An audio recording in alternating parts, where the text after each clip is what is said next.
过来关心咱即届华联地震，到当时已经有13个人死亡，1142个人受伤，各有6个人失踪。目前搜救锁定咧沙卡当步道，除了现有一家5个人，其中各有3个人也未找到。另外，各有一对新加坡来翁仔某失踪，即马特殊队继续咧搜救。来自土耳其的无人机队嘛已经加入救援。是这一队，对。 经由台湾福行巴士内底影像，特殊队人员将确认到失去联络的新加坡翁仔某坐车到天上了后，有伫加东步道落车，时间就伫地震迄天早时7点20分，社工研判伫加东步道失踪的可能性真高。那经研判在8点发生地震的时候，它如果正常脚程40分钟，应该是可以到达1.5K 这个5间屋的部分。我们现在目前0.5K 这个大崩壁的地方以外，其实里面还有好几段崩壁。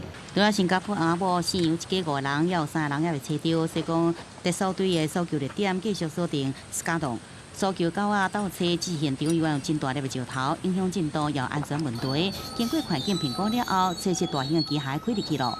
土耳其无人机团队头一天要执行的任务，包括是要来去天上到太管处落单。另外，一个重点就是要来空中来了解这沙卡洞即马上新的状况，来协助搜救。怪手开到溪底行水路，要进入山区，一旦发现有掉伫内底的人，应赶紧将大石头搬开救人。也若土耳其无人机也加入搜救行动。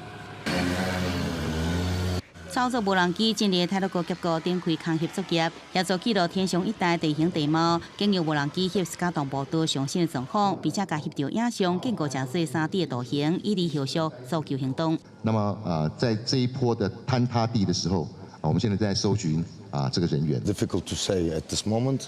We got a brief. They have already done a really great job. We will try our best, but because of the weather and the terrain conditions.